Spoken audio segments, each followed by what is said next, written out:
Hello po, magandang araw po sa inyong lahat at welcome na naman po sa ating channel, Logs TV. Ngayong araw pong to, ako po ay gumagawa ng aking listahan kasi mag-order po tayo. Ibabahagi ko naman po sa inyo kung paano po tayo gumawa ng ating pong ordering. So, as you can see po, may listahan po tayo. So, ito po yung pagbabasihan natin kung ano po ba yung dapat nating kunin na spare parts na kulang po sa ating store. So yung store po natin ngayon ay mag-close.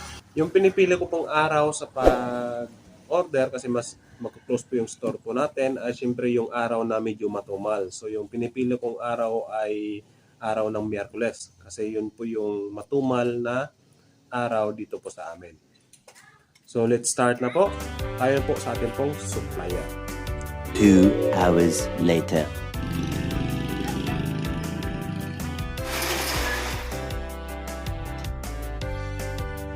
At close na po yung store po natin at yung ating pong ginagamit na service ay motor lang po tayo.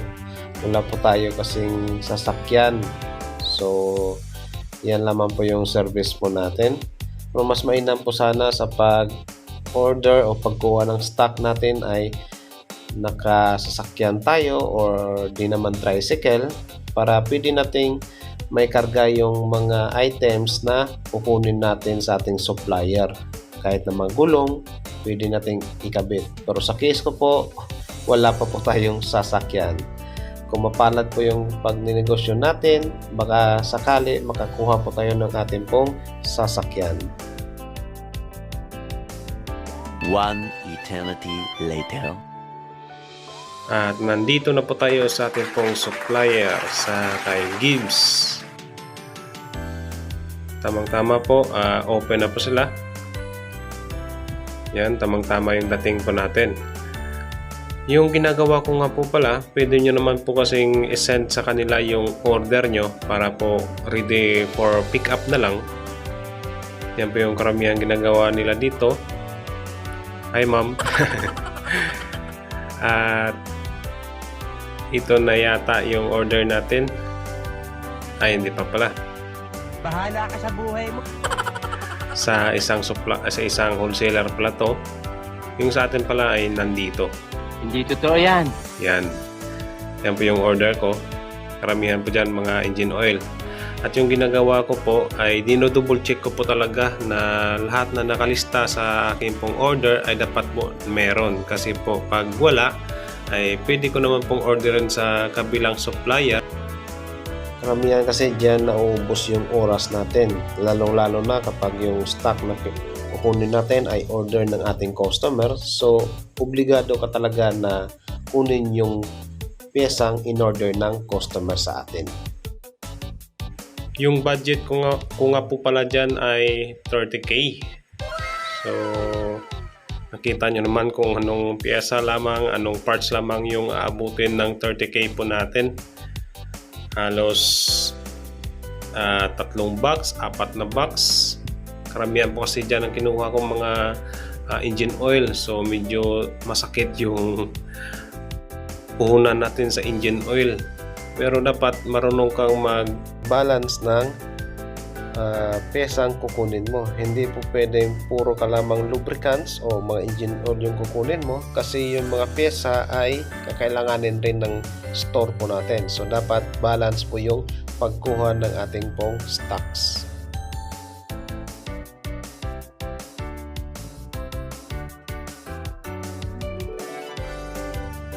At ito na po, ready to go na po tayo. Kompleto na po yung mga piyesang kailanganin ng shop po natin. Yung proseso ng delivery ng stock po natin ay through jeep lamang po sa pampasahirong jeep. Kung ikaw naman po ay isang wholesaler na meron kang pinagkakatiwalaang tao dyan sa store na pinag-orderan mo, ay huwag natin kalimutan na syempre bigyan rin natin ng counting tip yung taong pinagkakatiwalaan po natin dyan. Kasi sila po yung dahilan para po mapadali rin po yung ating pong transaction sa pagkuha ng ating piyesa.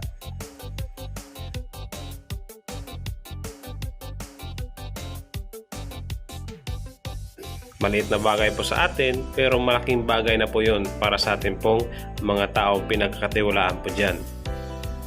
Oo, masasabi nating trabaho nila yan at meron silang sweldo para dyan, pero iba yung tinatawag nating extra income para lamang po sa kanila. Nasasabi ko po yan kasi po dyan rin po ako nanggaling, partsman rin po ako, at malaking tulong talaga yun para po sa amin mga partsman. At yung isang kasamahan ko dyan ay kapatid ko nga po pala, siya nga po pala yung tumutulong sa akin sa shop, pero hindi pa po full time kasi po estudyante pa po siya at nag-aaral pa. Ito naman po sa mga nagtatanong kung paano ba yung bentahan natin ng ating mga spare parts. Tips ko lang po sa inyo, pwede po kayong maghingi ng SRP doon po mismo sa supplier na kinukunan natin ng ating piyesa. Halimbawa na naman po doon po sa resibong ibinibigay nila sa atin, kung po pwede po ay palagyan po natin yan ng SRP para po meron po tayong basihan kung paano po ba natin ibenta yung mga piyesang kinukuha po natin. Pero yung standard po na dagdag na porsyento, lalo na po sa mga lubricants or engine oils, ay 20% mula sa iyong puhunan. Mag-a-add ka ng 20% to 30%. Maliit lamang po na porsyento yung ina-add po natin dyan mula po sa ating puhunan. Kasi halos lahat na po ngayon ng mga motor shop owner ay meron na po mga engine oils. At baka mahal yung SRP mo ng engine oils mo, ay baka doon po sila sa kabila bibili ng engine oils. Sa mga other parts rin po, spare parts, kagaya ng mga accessories, depende na po yan. Diyan po ay depende na po sa mga quality ng mga accessories na kukunin po ninyo. Matibay po ba yan? Kilalang brand po yan? Yung ina-add po ng mga porsyento po dyan ay kadalasan 40% to maximum of 80%. Diyan po yan yung calculation po dyan. Pero para hindi po tayo malito, lalo na po doon po sa mga nag-uumpisa pa lamang po sa pag-open ng kanilang motor parts, ay mas mainam po lagyan po natin mismo ng tag yung mga parts na itinitinda natin. Like na lamang po sa engine oils po natin, pwede rin po natin yan lagyan ng tag price talaga para hindi po tayo malito sa pagbenta. Si Gibbs po ay isang legit na supplier na dito po sa Visayas, lalo na po dito sa area ng Panay at saka area ng Negros. So ipapakilala ko po sa inyo yung mga parts, mga other brand na meron po si Gibbs para po malaman ninyo or makita ninyo yung mga piyesang or mga brand na kinikiri po ni Gibbs. At magsisimula po tayo dito sa kanyang engine oils: Yamaha Lube, Kawasaki Oil, Honda Oil, Top 1, Castrol, Petron Engine Oils, Motol Engine Oils, Havoline, Suzuki. At ito naman po yung mga brand na kinikiri po ni Gibbs: Burmax, Wisky Genuine Parts, SBL Genuine Parts, Hachi High Performance, Chuho, KRS Genuine Parts, Takasago Genuine Parts, Sipwolves Genuine Parts, Tutu Thailand Made, Cryon, Intiki Oil Cell, Injiki Spark Plug, Lehman Genuine Parts, Yuko Connecting Rod Kit, Koyo Bearing Genuine Parts, Long Kit Connecting Rod, Racing Spirit, Koso Field Speed,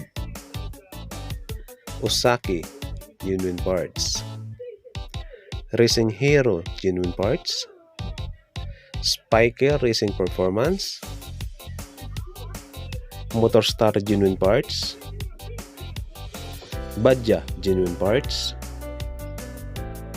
Pag Parts A Grade Parts, at ito naman po yung mga gulong na meron si Gibbs, IRC Tire, Dunlop Tire, Hachi, Quick Tire, TKR, Maxxis and CST Tire,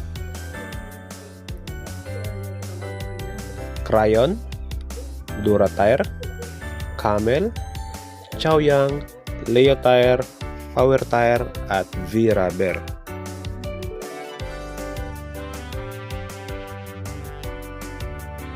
At back to topic po tayo. Ngayon po ay maghahanap po tayo ng tricycle para po ikarga yung ating pong stock dun po sa jeep na bumabiyahe papunta po sa amin. Yung single po ng tricycle ay 50 pesos. Bola lang yan. Yan po ay depende po sa dami ng karga po natin. 2 hours later. At instant po, andito na po tayo sa store po natin.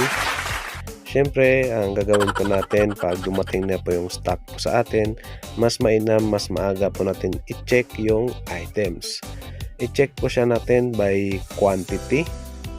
At kung meron bang kulang at kung meron bang sobra, siyempre kung may sobra po, ipaalam po natin yan sa ating supplier kasi mas mainam po na maganda po yung record po natin doon sa ating supplier.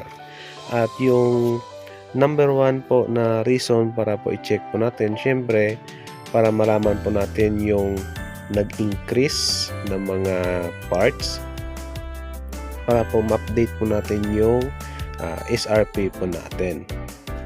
Yan, may hawak pa ako dyan na yan po yung resibo po natin. Tine-check ko talaga bawat isa para ma-check ko po ng maayos yung stocks ko po. Ay pina-file ko po sila lahat para po maganda po yung pagka-checking po natin, accurate po. Yan po yung ginagawa ko. Doon ko po pala sa mga SRP po natin ay pwede po tayo makapag-adjust or makapag-add. Siyempre lalong-lalo na kapag kinukommute po natin yung stocks po natin, pwede po tayo makapag-add doon po sa SRP nila kahit na 10 pesos or 20 pesos para mabawi lamang po natin yung pamasahe po natin. Yan naman po kasi yung diskarte ng ilang mga mamimili. So, diskartihan na lang po tayo dyan. Kung napapansin nyo po yung aking pong in-order ngayon po ay wala po tayong gaano mga accessories. Puro po yan mga fast moving. Sa kadahilanan pong madali po tayo makapag-ruling kapag fast moving po yung mga items po natin. Ito po yung karamihan na kinukuha ko. Fast moving po siya. Kaya na po ng stilan, horn po natin, brake shoe, ito po, mga cables, individual gasket, yan po, gasket sa exhaust, yung mga top gasket, spark plug, fork oil, gear oil, mga bulbs, axle. Ito po, dinamihan ko po ng order yung CG125 na 14 teeth kasi ito po yung karamihan na pwedeng magamit sa mga halimbawa ng mga Rusi, Motorstar, mga China bikes. Yan po, kumuha rin po ako ng burkit. Kasama na po to ng block tsaka piston. Po, shine protector. Marami rin po yung in-order ko na engine oil. Yan po. Kahit po ilang piraso lang yan, pero basta meron ka pong iba't ibang klaseng engine oil. Kasi kapag order po tayo ng tigwa 1 box po talaga, so masya-short po yung budget natin na dapat kukuha pa tayo ng other parts matitingga sa engine oil kung kunin po talaga natin yung volume na oil. So diskartihan na lamang po sa pag-order. So yan po. Tapos na po natin i-check yung ating pong stocks at kompleto naman po, walang labis, walang kulang.